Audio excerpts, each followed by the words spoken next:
My party is called the Green Pack Party. I have chosen green as part of the name because it is the color associated with environmentally caring people, which my party will be occupied with. I chose the pack part because it relates to my symbol of a dog, which will be explained more in depth shortly.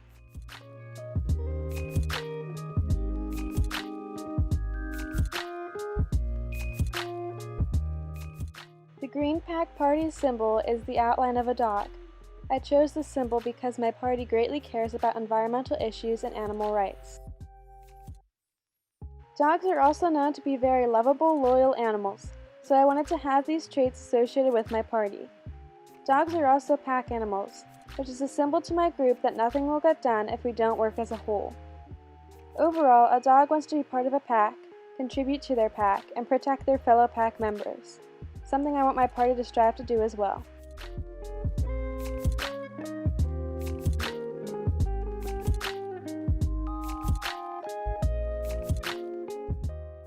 Since my party supports a healthy environment, rights for women, and more, I chose Rachel Carson as our candidate. Rachel Carson was a marine biologist and conservationist whose book Silent Spring and other writings are credited with advancing the global environmental movement. Many criticized her research about the harmful effects of items like pesticides, simply saying she was only a sensitive woman. I would love to have a determined, passionate woman as the face of my party.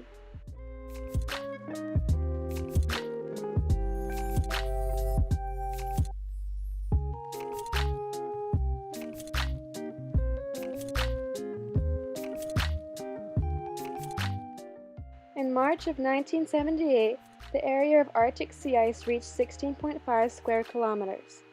In March of 2015, the amount decreased to 15.5 square kilometers. The Arctic sea ice is melting from the increase in global temperatures. This change affects sea levels and the habitats of animals in the Arctic. What is the cause of this? Human expansion of the greenhouse effect. In the 70s, there was about 4,100,000 square kilometers of the rainforest. In 2013, the amount decreased to 3,341,000 square kilometers. This deforestation is destroying habitats as well as affecting the climate. What is the cause of this? People's need to collect more wood for building and to clear out land for housing and farming. These are just two of the many negative effects that we currently have on our planet. The Earth does not need us. We need Earth, so protecting our environment is very important to the Green Pack Party. My party understands that each organism has a role and purpose in an ecosystem. Disturbing this balance can be disastrous for all living things relying on it. A motto my party likes to refer to is, when the last tree has been cut down, the last fish caught, the last river poisoned, only then will we realize that one cannot eat money. My party cares about the future of our species, and in order to protect ourselves, we must protect the environment around us.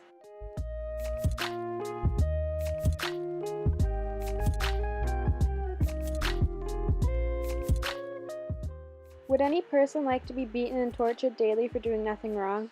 Most likely not, so why should we allow this to happen to other animals? Most people have the mistaken idea that humans have one of the most complex and advanced brains when it comes to emotions. This is not true. It was found that the limbic system, the structure in the brain that deals with emotions and memories, is much more complex in whales than our own.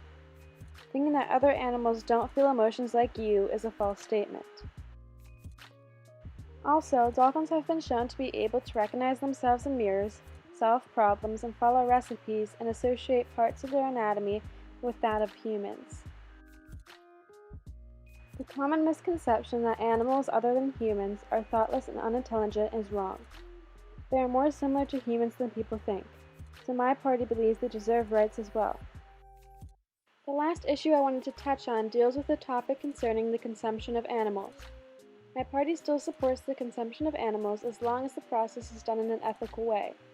Many of the corporations that are currently in use raise the animals in severely immoral ways that are way too graphic to share with most people. My party recognizes that we are not the only animals that have emotions, so we should not treat other animals as if they don't.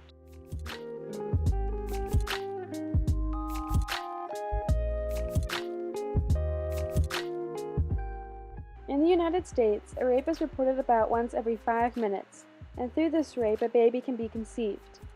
Why should a woman be forced to carry a child and which was unplanned, which could cause a risk to the mother's mental health? Many could say that the woman could give the child up for adoption instead of getting an abortion. Then this raises two other problems. First, pregnancy is not cheap and easy. An uncomplicated birth alone could cost between $9,600 and $15,800. The second problem is that there are already so many children up for adoption who will never end up becoming adopted, so why add to that number?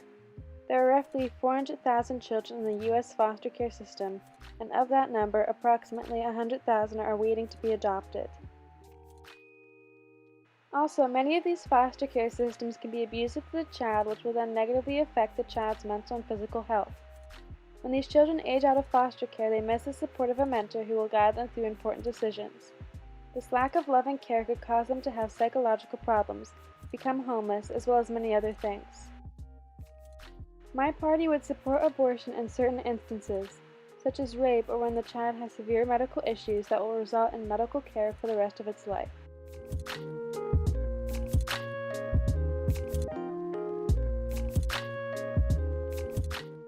In the U.S., 18-year-olds can drive, vote, and serve in the military.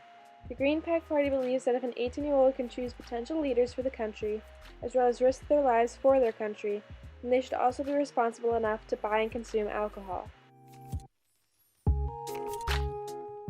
In the U.S., alcohol holds a terrible reputation and is seen as a way to rebel. For many teens, it is something that they see as forbidden, which then piques their curiosity. If we lower the drinking age to 18, most young adults can better understand that there is nothing special about drinking alcohol and will better be able to control and regulate their drinking. In most parts of the world, more specifically France, alcohol is assessed as a normal part of life. In most family gatherings, alcohol will be served to everyone at the table. Because of this, there is no perception that alcohol is a forbidden fruit. Other countries such as Italy, China, and Greece also have a lower drinking age, and they seem to have fewer alcohol-related problems as well. No matter what, there will always be some problems related to alcohol, but my party sees that making 21 the legal age to drink will not solve any of these problems. Overall, from these observations, the Green Pack Party believes that lowering the drinking age to 18 is a good way to help control the abuse of alcohol in our country.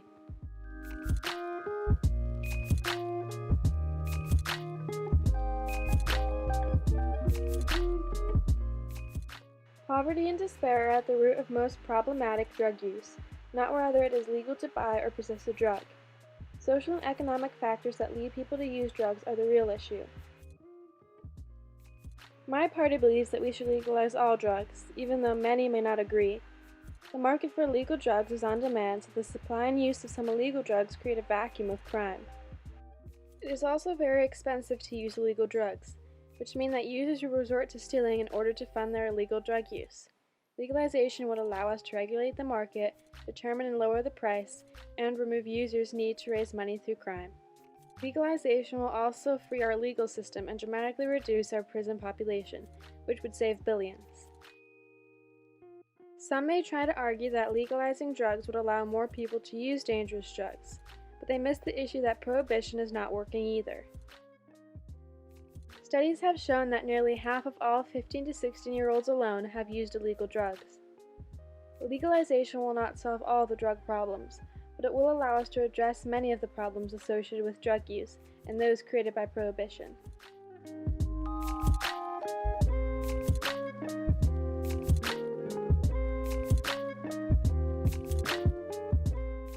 There are many better alternatives than death that we can use in our crime system. Sentencing a criminal to life in prison without parole is seen as a much better option to my party. There is a risk that innocent men and women can be convicted and sentenced to death for a crime they didn't commit. To execute an innocent person is a risk we do not want. To support the death penalty will also cause the use of billions of dollars. Between 1980 and 2012, California spent $4 billion administrating the death penalty. In 2000, the Oregon Department of Administrative Services stated that the Oregon Judicial Department alone would save $2.3 million annually if the death penalty was eliminated.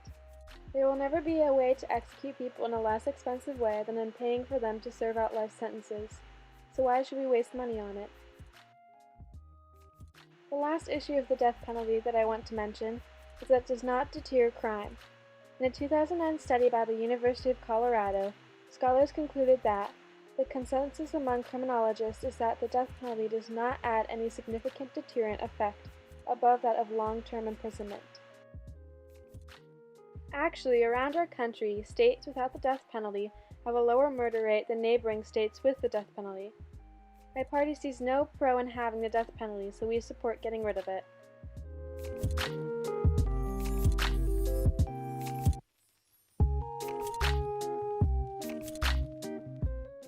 We need to model our education system on a country that has the best success, which is Finland.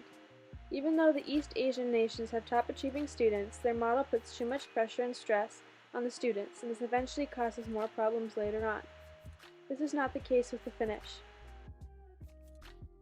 The Finnish model actually assigns less homework and engages the children in more creative play. All schools in Finland are publicly funded. They have no private schools. At this point in time, this would not be a feasible option. However, we should implement a voucher system so that students can choose which school they would like to attend. This would make the system more fair so that where a student lives would not dictate their school. This would also push schools to be the best so they can attract more students and receive more money.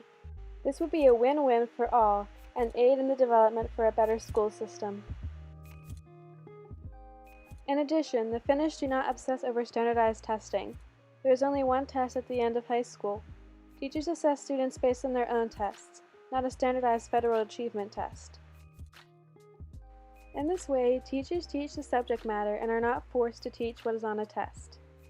We need to pare down the amount of tests we give our students.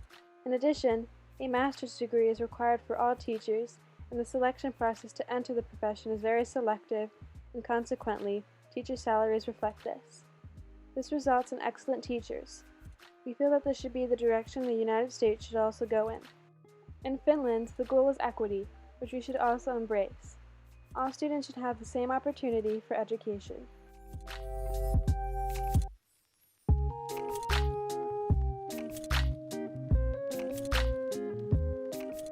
Agricultural subsidies should be stopped because they decrease innovation and make the farmer dependent on the government. Subsidies serve as a crutch to the farmer. It stifles innovation and makes producers less competitive. If farmers continue to receive government money, they will not try to solve problems or modernize. Because we are a Green Party, we are concerned with the environment and conserving natural resources. We want to encourage creative thinking and create incentives for producers to boost efficiency and shift the focus to greener ways of farming that protect the environment and the people. We want to encourage those who invest in efficiency, innovation, and sustainability, so we will advocate for a reduction in agricultural subsidies, with the ultimate goal of no subsidies in the future, which will eventually increase competition in agriculture.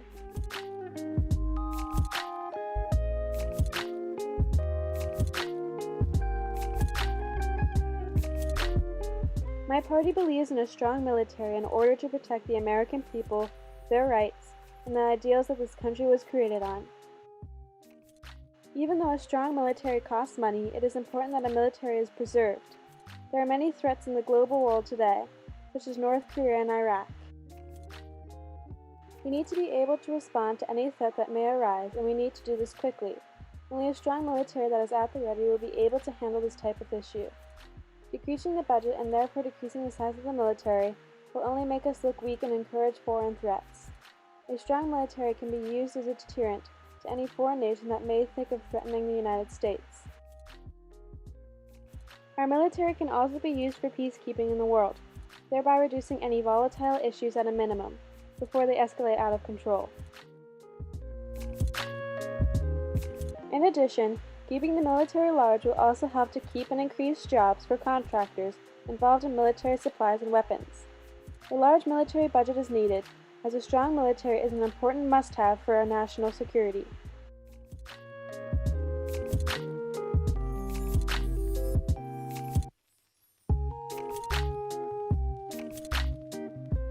It is part of the United States Constitution that all Americans are entitled to bear arms. My party is supportive of the Constitution but we would also like to make some changes to current laws to increase the safety of the American people. Implementing federal universal background checks will reduce firearm deaths by a projected 56.9%. Background checks for ammunition purchases could reduce deaths by a projected 80.7%. And gun eye identification requirements could reduce deaths by a projected 82.5%. High-capacity magazines should be banned because they can turn a murder into a mass murder. High-capacity magazines were used in at least 50% of the 62 mass shootings between 1982 and 2012. When high-capacity magazines were used, this resulted in an increase in the death rate to 63% and an increase in the injury rate to 156%. High-capacity machines turn a killer into a killing machine, so they should be banned for the general public. In addition, convicted stalkers and domestic abusers must give up the right to own guns. A woman's risk of being murdered increases 500% if a gun is present during a domestic dispute. In addition, 76% of women murdered and 85% of women who survived a murder attempt by an intimate partner were stalked in the year before the murder. Gun control laws would also reduce society's costs associated with gun violence. In 2010, gun violence cost the U.S. government about $12 billion in lost tax revenue, court costs, Medicare and Medicaid costs, mental health care for the victims, insurance claims, law enforcement, and medical costs. Common sense gun control laws are a necessity, such as background checks on all sales of guns, both public and private, the prevent of gun sales to the mentally ill, stalkers, and domestic abusers, and bans on assault weapons and high-capacity magazines. Enacting these laws will increase the safety of the population without infringing on the rights of citizens to own a gun.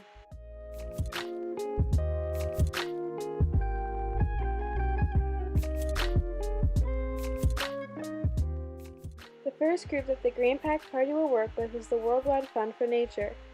This group works in the field of wilderness preservation and the reduction of humanity's footprint on the environment, two topics that my party is greatly interested in. It is the world's largest conservation organization with over 5 million supporters worldwide, so working with this organization will greatly help our message and idea of conservation. Another group that my party will work with is the National Organization for Women. This organization fully supports access to safe and legal abortions, a topic that my party fully supports as well.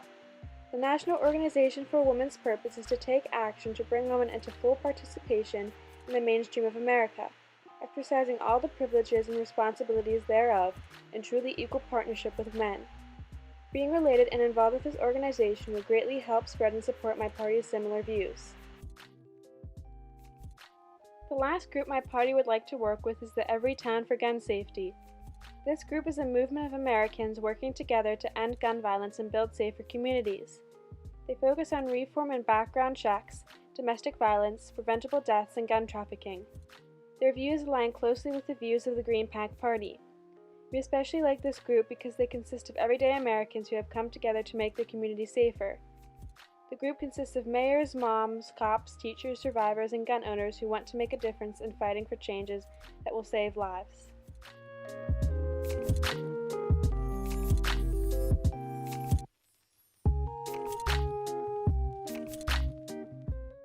A bill that the Green PAC Party would pass is, all meat manufacturers must use safe and humane practices on the animals.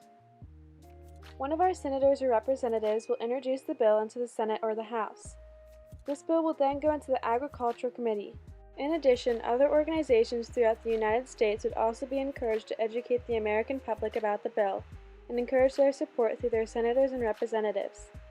Example of these types of organizations could be the Humane Society of the United States or People for Ethical Treatment of Animals. The public supports would encourage the passing of the bill by the House and Senate. Once this occurs, the bill is sent to the President, who will sign it into a law.